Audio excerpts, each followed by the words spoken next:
His Excellency Mr. Peter Obi has been the unifier of Nigeria since the independence and since the Civil War and since the return of democracy in Nigeria in 1999. There have never been any political elite in Nigeria that has canvassed for the development and the progress of Nigeria like His Excellency Mr. Peter Obi.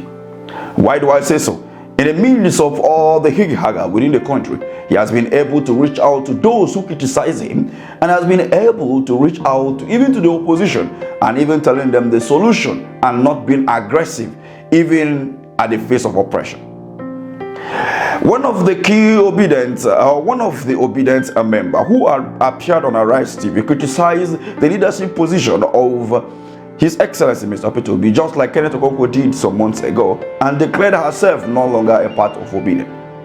But then His Excellency Mr. Peter Obi shows that he has this charismatic leadership and presented himself before her to understand her position and explain his own position and how he is dealing with the current situation in Nigeria. Let's take a listen.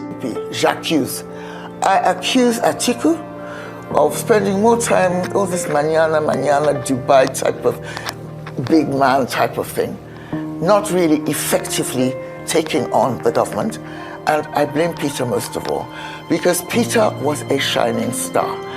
And so many people committed themselves to him emotionally, myself included. I'm not an obedient anymore, to be honest with you, because he's such a disappointment.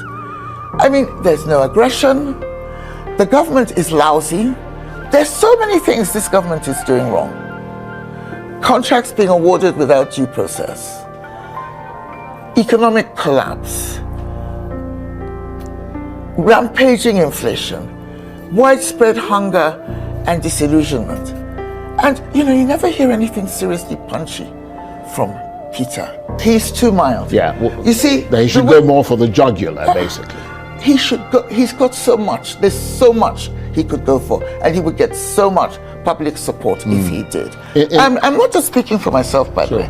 I'm speaking for hundreds of obedience, ex-obedience or current obedience who are really, really disappointed in him. We don't want a weak opposition leader. He's the star of the show. Atiku, PDP, they should also be doing more. But really, Peter is the star. This was the obedient who declared herself no longer an obedient.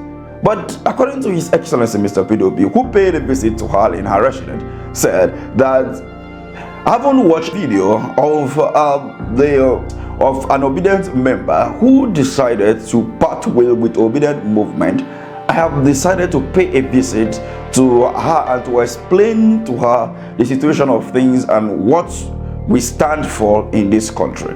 And he also went ahead to thank her for her constructive criticism. What I just said is just a paraphrase to exact what His Excellency Mr. Peter Obi said in that particular tweet. But what do you make of all of this?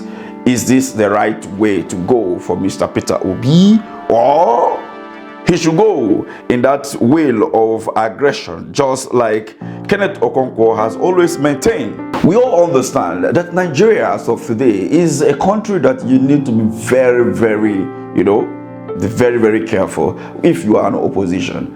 And if His Excellency Mr. Peter Obi fall into the hands of those vampires, it is all over for Nigeria. And for that reason, he has to be very careful with the way he handles the situation, so that 2027 can still be an option for Nigerians to claim back their country from those hyenas who want to destroy the country beyond recognition. Anyway, what do you make of this? Let's have this conversation at the comment section. Thank you for watching.